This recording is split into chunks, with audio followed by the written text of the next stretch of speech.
আমার নাম হচ্ছে সোহাগ, রাশিদুজ্জামান সোহাগ। আমার হোম ডিস্ট্রিক্ট দিনাজপুর। লেখাপড়ার সুবাদে আমি রাজশাহীতে থাকতাম আর কি। তখন থেকে রাজশাহী ইউনিভার্সিটির যে কোয়ান্টামের সেল ছিল, ওখানে নিয়মিত যাতায়াত করতাম। তারপরে বিভিন্ন প্রোগ্রামে অ্যাটেন্ড করতাম সেল থেকে। তারপরে ধীরে ধীরে সেন্টারে চলে গেলাম। তারপরে ওখানে তাদের আলোকায়ন, সাদাকায়ন বিভিন্ন প্রোগ্রামে অ্যাটেন্ড করার পরে বিভিন্ন জিনিস ভালো লাগতে শুরু করলো। তারপরে ওখানে রাজশাহী সেন্টারের যিনি ইয়াতে ছিলেন, ওখানে দীপ্তি আপু ছিলেন। দীপ্তি আপু আমাকে বললেন যে আপনি কোর্স করেন ভাইয়া, এটা আরো ভালো ইয়া হবে। তারপরে আমি কোর্স করি। কোর্স করেও আসলে কোর্সের ভিতরে খারাপ কিছু পাইনি, মোটামুটি সবকিছু ভালোই ছিল। তারপরে আমার বেশ কিছু ফ্রেন্ড আছে, তাদেরকেও আমি কোয়ান্টামে যুক্ত করি। তাদেরকে হচ্ছে আমি কোর্স করাই। তো এটা ছিল 2008 সালের ঘটনা। আর আমি হচ্ছে কোয়ান্টামের কোর্সটা করি 294 ব্যাচে। 294 ব্যাচে গ্রাজুয়েশন কোর্স করি। তারপরে পরবর্তীতে আমি আর কি প্রো মাস্টার্স কোর্স করা হয়নি আমার। তো গ্রাজুয়েশন কোর্স করার পরে বিভিন্ন তারপর রক্তদান, সাদাকায়ন, আলোকায়ন, হিলিং, এই জাতীয় যেসব প্রোগ্রাম গুলো আছে সব কিছুতেই জয়েনিং ছিলাম। এর ভিতরে আমি আবার দিনাজপুরে শিফট হয়ে যাই। তো ওখানেও আর কি বিভিন্ন মানুষের সাথে কথা হলে কোয়ান্টামের ভালো দিকই তুলে ধরতাম, তাদের সাথে বলতাম যে কোয়ান্টাম ভালো, আপনি কোর্স করে দেখতে পারেন, আপনি সাদাকায়নে যেতে পারেন, আলোকায়নে যেতে পারেন। তো হঠাৎ বড় ভাই আমাকে বললো যে কোয়ান্টামের ভিতরে এরকম কিছু সিরিকি ব্যাপার স্যাপার আছে এখানে, বায়াত নেওয়া বা এটা কি সেটা। তো আমি বললাম যে না, আমি তো এই জাতীয় কোনো কিছু দেখিনি। তো পরে আমাকে বললো যে না, ওনাদের যে পো মাস্টার্স কোর্সটা আছে, তারপরে ওদের হচ্ছে আরেকটা কোর্স আছে, এটাতে ওই যে এই কোর্সটার নাম যেন কি, এটা মনে হয় একটা কোর্স অনুষ্ঠিত হয়েছিল ওদের। ওই যে কাবা শরীফ ইয়া টিয়া করা, কি যেন নাম ওটার, প্র- আমার ভাই হয়তো বলতে পারবে। প্রজ্ঞা জালালি, কোয়ান্টাম প্রজ্ঞা সিউপ্রা জালালি। সিউপ্রা কোর্স, সিউপ্রা প্রো মাস্টারের পর উচ্চতর আর একটা কোর্স হয়েছিল সিউপ্রা, একটা পার্টি হয়েছিল হ্যাঁ, সুপ্রা। তো আমাকে সিউপ্রা। এই জাতীয় ইয়া বলল। তো তারপরে আমি বললাম যে আচ্ছা, এগুলো সম্পর্কে তো আমি জানি না, যেহেতু আমি প্রো মাস্টার্স কোর্সও করি নাই। তো পরবর্তীতে আপনাদের বিভিন্ন লাইভ থেকে প্রো মাস্টার কোর্স সম্পর্কে জানতে পারলাম। তো তারপরে আসলে বিভিন্ন অনিয়ম গুলাও জানতে পারলাম, যে তারা সামনে ভালো কিছু দেখায়, আসলে ভিতরে ভিতরে বিভিন্ন ধরনের দুর্নীতি বা এটা কি সেটা। তো তারপরে আমি চিন্তা করলাম আচ্ছা, জিনিসটা আমি আরেকটু ভিতর থেকে খতিয়ে দেখি। এই কারণে আমি এই যে লাস্ট, যে গত মাস গেল, গত মাসের শুরুর দিকে আমি কোয়ান্টামে একটা সিভি দেই যে আমি আসলে কোয়ান্টামে জব করতে চাই। এটা আমি মোহাম্মদপুর শাখায় দিয়েছিলাম। তারপরে ওখান থেকে লাকি আপু আমাকে ফোন দেয়। এটা গত মাসের কথা। লাকি আপু ফোন দেওয়ার পরে লাকি আপুর সাথে দেখা করি। দেখা করার পরে লাকি আপু আমাকে জিজ্ঞেস করছিল যে আপনি আসলে কোয়ান্টামে কেন জয়েন হতে চান। আমি বললাম যে এটা আপনাদের একটা প্রতিষ্ঠান, এখানে থাকলে সৎ সঙ্গের সাথে থাকা যায়, এই কারণে আমি আসলে কোয়ান্টামে জয়েন করতে চাই। তারপরে উনি আমাকে আরো জিজ্ঞেস করলো আচ্ছা, আপনার কি স্ট্রেংথ আছে যে যে কারণে আপনি আহ, যোগ্য মনে করেন যে আপনার জব জন্য। তো বললাম যে দেখেন, আমি আসলে অন্ধ নই।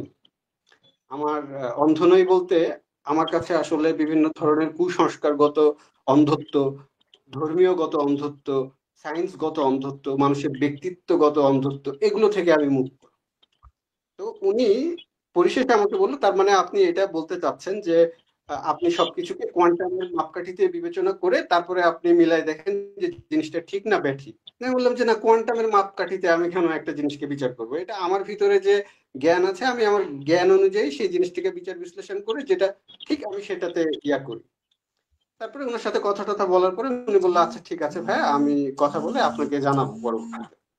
তারপরে উনি আরেকদিন ফোন দিয়ে বললো যে আপনি বনশ্রী সেন্টারে গিয়ে সালেহ আহমেদ স্যারের সাথে কথা বলেন, উনি হয়তো আপনার জন্য একটা জব ইয়ে করছে। তারপরে আমি সালেহ আহমেদ স্যারের ওখানে গেলাম, যাওয়ার পরে ওনার সাথে কথা বললাম। উনিও আমাকে বললো যে উনি রাজশাহী ইউনিভার্সিটি থেকেই ইয়ে করেছে, উনিও রাজশাহী সেন্টারের সাথে যুক্ত ছিলেন। তারপরে ওনার সাথে বিভিন্ন ব্যাপারে কথাবার্তা হওয়ার পরে উনি বললো আচ্ছা ঠিক আছে, তাহলে আপনাকে আমরা কোয়ান্টামে নিচ্ছি। তো আপনার যে কাজটা হবে সেটা হচ্ছে আমাদের লামাতে আমাদের একটা জিমনেশিয়াম আছে, ওই জিমনেশিয়ামে ওখানে বাচ্চারা আছে, আমাদের স্বপ্ন হচ্ছে আমরা অলিম্পিক জিতবো, এবং বাংলাদেশের পরিসরে আমরা মোটামুটি 1 নম্বরে চলে গেছি। তো আমরা চাই যে এই জিনিসটা আপনি ওখানে অ্যাডমিনিস্ট্রেশনের যে দায়িত্বটা আছে এটা আপনি নেন। আপনি যেহেতু বিবিএ এর স্টুডেন্ট, আপনি অ্যাডমিনিস্ট্রেশন বোঝেন, এবং আপনার প্রিভিয়াস যে জব গুলো আছে এগুলোতেও আমরা দেখলাম যে আপনি অ্যাডমিনিস্ট্রেশনে বেশ ভালো। তো আপনি এই দায়িত্বটা নেন এবং ওখানে আপনি গুরুজির প্রতিনিধি হিসাবে যাবেন এবং গিয়ে বাচ্চাদেরকে যেসব কোচরা ট্রেনিং দেয় তারা ঠিক সময় মতো ট্রেনিং করলো কিনা এই জিনিসগুলো তদারকি করবে। এই আর হচ্ছে আপনার স্যালারি এত হবে, স্যালারির ব্যাপারে ওনার সাথে ফিক্স কথাবার্তা হয়ে গেল। যে উনি বললো যে আপনার আর কিছু জানার আছে কিনা। আমি বললাম আচ্ছা ঠিক আছে, আমি সবকিছুতেই আর এখানে আসলে স্যালারি যেটা বলেছেন আসলে আমার তো এই স্যালারিতে হয় না, তারপরে আসলে কোয়ান্টামে যারা আসে তারা তো স্যালারির জন্য আসে না, মূলত মানবতার কল্যাণের জন্যই আসে।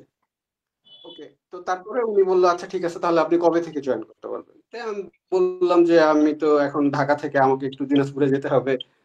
তারপরে আমার যেহেতু বিয়ে করেছি আমি খুলনা ডিস্ট্রিক্টে, আমার একটু খুলনাতেও যেতে হবে, ওখানে আমার ওয়াইফ ছিল, তাকে শিফট করে আনতে হবে। এই বাবদ আমি বলেছিলাম যে আমাকে 5 থেকে 7 দিনের মতো সময় দিতে হবে, তাহলে আমার জন্য সুবিধা হয়। তো উনি বললো আচ্ছা ঠিক আছে, সমস্যা নেই, তাহলে আপনি 5-7 দিন পরেই জয়েন করেন।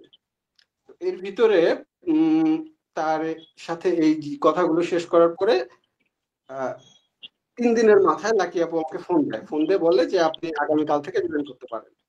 দিয়ে আমি বললাম যে না, আমি তো ওই সালেহ আহমেদ স্যারকে বলেছিলাম যে আমার মোটামুটি 5 দিন বা 7 দিন সময় দিতে, তাহলে আমি জিনিসগুলো গোছগাছ করতে পারতাম। তো উনি বললো যে না, আপনি আহ, তাহলে উনার সাথেই কথা বলেন। তারপরে উনাকে আমি হচ্ছে, তখন আমাকে জানিয়েছিল রাত্রেবেলা 9টার দিকে। তো 9টার দিকে জানানোর পরে আমি ওনাকে ফোন দিলাম, একবার ফোন দেওয়ার পরে উনি রিসিভ করে নেয়। তারপরে ওনাকে আমি মেসেজ দিলাম যে এরকম লাকি আপু তো এরকম এরকম বললো, তো এখন জয়েনিং এর ব্যাপারে আমি আপনার সাথে কথা বলতে চাচ্ছি, আপনাকে তো ফোন দিলাম, আপনি তো ফোন রিসিভ করলেন না।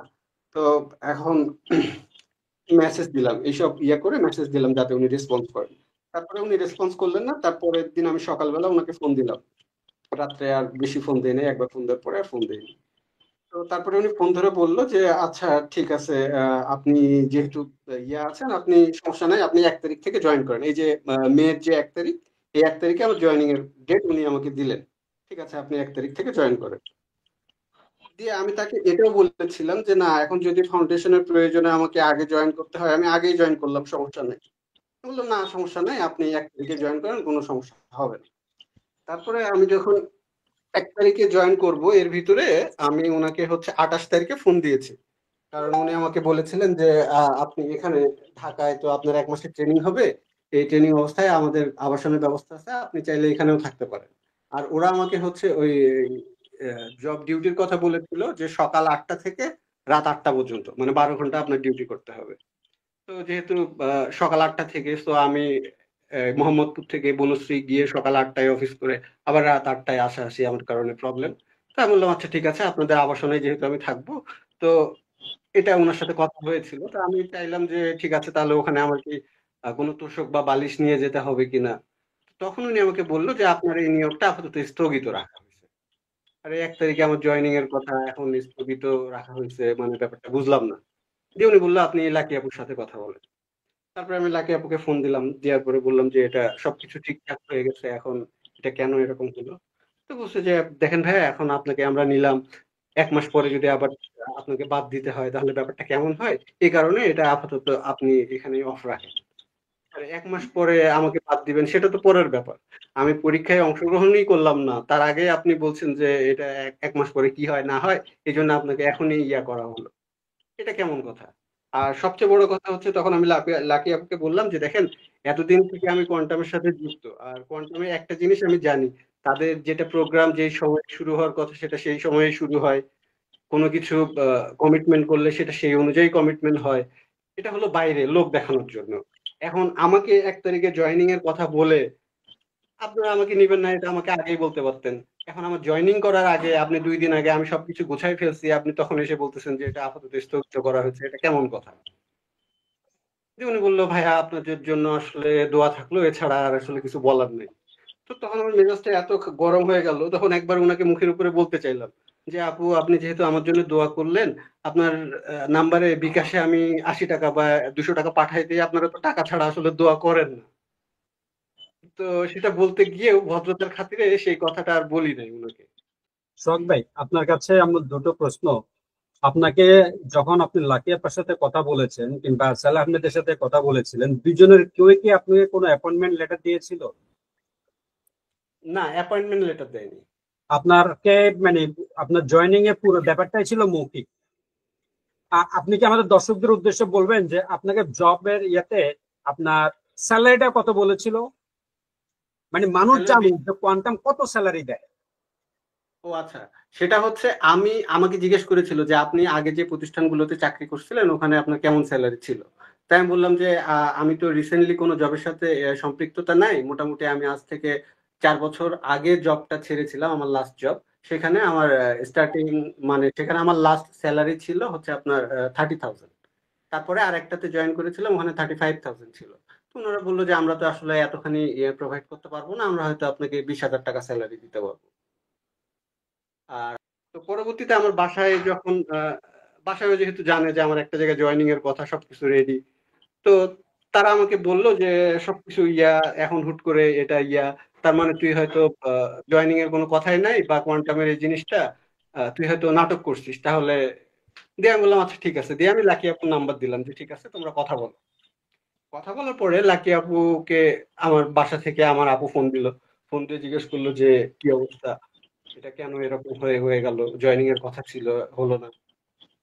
তখন লাকি আপু এমন একটা কথা বলেছে, সে বলছে যে আমাদের যে সালেহ আহমেদ স্যার আছেন, উনি মনে মনে ভাবছেন যে এই ছেলেটা হয়তো নেশাগ্রস্ত, এর মনে হয় তার অ্যাডিকশন আছে কোনো জিনিসের ব্যাপারে, এই কারণে উনি নেয়নি। আমি বললাম আরে এটা কি ধরনের কথা, উনার সাথে আমার 7 মিনিটের কথা হয়েছে, 7 মিনিটে উনি হচ্ছে আমাকে ভাবলো যে আমি ড্রাগ অ্যাডিক্টেড, এই কথা বলে উনি আমাকে নেবে না। তাহলে এই কথা উনি তো আমাকে বলতে পারতো, এটার জন্য তো জয়েনিং এর ডেট দেওয়ার কোনো কথা ছিল না, বা এটার জন্য আপনি আমাকে নেবেন না নেবেন না, আপনি তো প্রথমেই বলতে পারতেন এই কথা। এখন আপনি পরে এসে আমাকে নিলেন না, উল্টা বলছেন যে আমার এই প্রবলেম এই প্রবলেম। তারা বাইরে থেকে যেটা দেখায় যে আমরা কমিটমেন্টে অটল, আমরা বা ন্যায়নিষ্ঠ, সবকিছু এইভাবে মেনটেন করি, আমাদের কোনো নাই, কিন্তু ভিতরে ভিতরে আসলে তাদের এইসবের কোনো ঠিক নেই।